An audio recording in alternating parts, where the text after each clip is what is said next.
Assalamualaikum warahmatullahi wabarakatuh. Selamat siang anak-anak Bapak semuanya, kelas 8 SMP Brigjen Katamso 2. Bapak selalu berharap kalian semua selalu dalam keadaan sehat. Dan tak lupa Bapak ingatkan agar selalu menjaga kesehatan dengan cara menerapkan 3M, yaitu menjaga jarak, mencuci tangan, dan memakai masker. Baik, langsung saja kita masuki materi kita kali ini, yaitu mengenai materi redistribusi pendapatan. Nah, materi ini adalah materi terakhir di bab 3 ya. Jadi setelah kalian ujian MIT nanti, kalian akan memasuki materi baru mengenai sejarah nantinya. Oke, redistribusi pendapatan. Materi ini dapat kamu lihat di buku paket halaman 181. Nah, kalian telah belajar mengenai upaya peningkatan ekonomi maritim pada pertemuan sebelumnya. Usaha-usaha di bidang ekonomi bermuara pada tujuan yang sama, yaitu menyejahterakan masyarakat secara adil dan merata. Akan tetapi, sampai sekarang masih terdapat masalah dalam pendistribusian pendapatan. Kesenjangan atau ketimpangan antara masyarakat berpendapatan tinggi ataupun orang kaya dengan masyarakat yang miskin ataupun berpendapatan rendah masih sangat jelas, kontras sekali kelihatannya. Untuk lebih memperjelas lagi pemahaman kalian terkait dengan distribusi pendapatan, coba kalian perhatikan gambar di bawah ini. Nah, ini ada dua gambar. Yang pertama adalah gambar situasi mall, yaitu situasi mall. Kemudian yang kedua gambar situasi ataupun kondisi kemiskinan di Indonesia. Nah, bukankah gambar ini adalah gambar yang sangat kontras ya, yang ada di Indonesia, yaitu satu gambar yang memperlihatkan kondisi masyarakat menengah ke atas ataupun bisa dibilang orang-orang kaya lah, bisa dibilang, walaupun nggak semua orang kaya, nggak semua orang yang ke mall itu orang kaya ya, tapi biasanya orang-orang kaya itu lebih mudah ataupun lebih sering mungkin main-main ke mall ya kan. Nah, sedangkan yang sebelahnya, yang gambar nomor 2 adalah gambar potret kemiskinan di Indonesia yang sangat kontras sekali dengan gambar sebelahnya. Nah, inilah kondisi di Indonesia saat ini, di mana pendapatan nasional kita masih belum merata. Ada orang yang berpendapatan sangat tinggi, sedangkan ada orang yang berpendapatan sangat rendah, sehingga pendapatannya tidak merata. Nah, apa sih pengertian redistribusi pendapatan?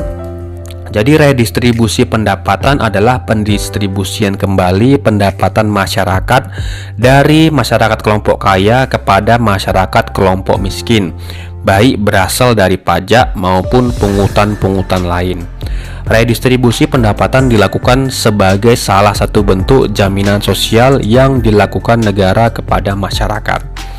Nah, jadi redistribusi pendapatan katanya adalah pendistribusian kembali. Distribusi itu apa? Distribusi adalah penyaluran.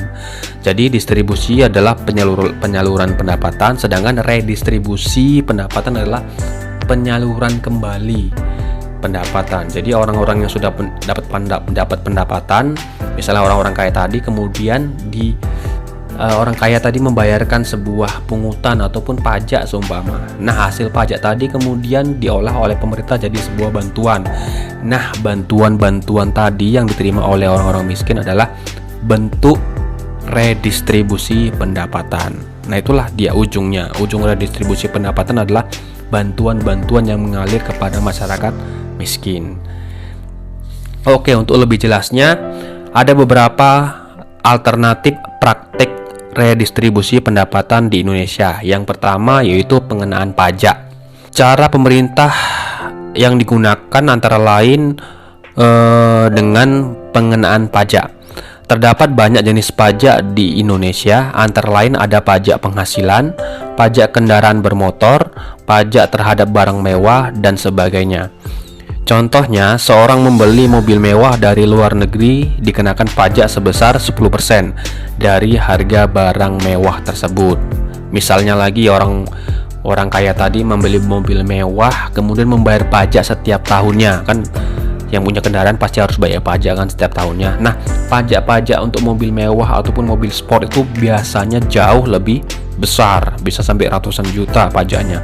Nah, kenapa berbeda Pak pajaknya antara orang-orang kaya yang punya mobil mewah dengan orang-orang biasa yang hanya punya mobil biasa lah, ataupun hanya punya sepeda motor? Kenapa pajaknya beda? Nah, itu bentuk keadilan sih sebenarnya. Jadi orang yang mempunyai pendapatan lebih banyak, pajaknya pun semakin banyak. Untuk apa pajak tadi kemudian diolah pemerintah, dikeluarkan sebagai subsidi ataupun bantuan? Jadi itu yang pertama, yang pengenaan pajak bentuk praktiknya. Yang kedua, bentuk praktiknya adalah pemberian subsidi. Jadi dalam rangka pendistribusian pendapatan, pemerintah berupaya mendorong usaha kecil dan menengah agar tetap hidup dan memiliki daya saing. Maka dari itu, pemerintah memberikan subsidi baik berupa potongan harga ataupun memberikan tambahan modal kepada produsen. Contohnya ada subsidi pupuk kepada petani, ada subsidi gas ya yang sudah kita bahas sebelumnya, ada subsidi BBM juga. Nah, itu juga termasuk ke dalam subsidi. Nah, kemudian apa saja sih Pak program-program redistribusi pendapatan? Selain tadi ada subsidi gas, subsidi BBM, subsidi pupuk, apalagi? Antara lain yang pertama yaitu program pemberian jaminan akses kebutuhan dasar bagi rakyat bawah. Misalnya ada BLT ataupun bantuan langsung tunai. Ini salah satu bentuk program redistribusi pendapatan. Apalagi masa-masa pandemi ini ya, Bapak lihat banyak sekali BLT mengalir kepada masyarakat miskin.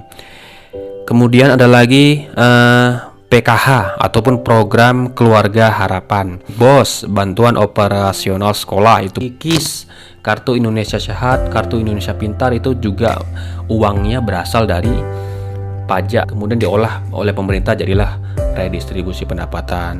Kemudian yang B ataupun yang kedua, program kredit lunak dan pinjaman kredit berbasis komunitas. Nah, contohnya bisa berupa KUR ataupun kredit usaha rakyat yang disingkat KUR. Nah, ini KUR ini apa sih? Jadi ini untuk orang-orang ataupun yang memiliki usaha namun tidak ada tambahan modal, perlu tambahan modal tapi nggak ada modal. Maka pemerintah memberikan solusi berupa kredit usaha rakyat. Jadi pemerintah memberikan modal dengan kredit yang sangat ringan bunganya, bahkan pun sampai tak berbunga pun bisa dibilang, karena bunganya sangat kecil. Nah, itulah salah satu bentuk program redistribusi pendapatan. Mungkin hanya ini penjelasan dari Bapak mengenai materi hari ini. Semoga materi kali ini dapat bermanfaat untuk kalian ya. Langsung saja Bapak akhiri. Wabillahi taufik wal hidayah. Wassalamualaikum warahmatullahi wabarakatuh. Selamat siang dan salam sejahtera bagi kita semua.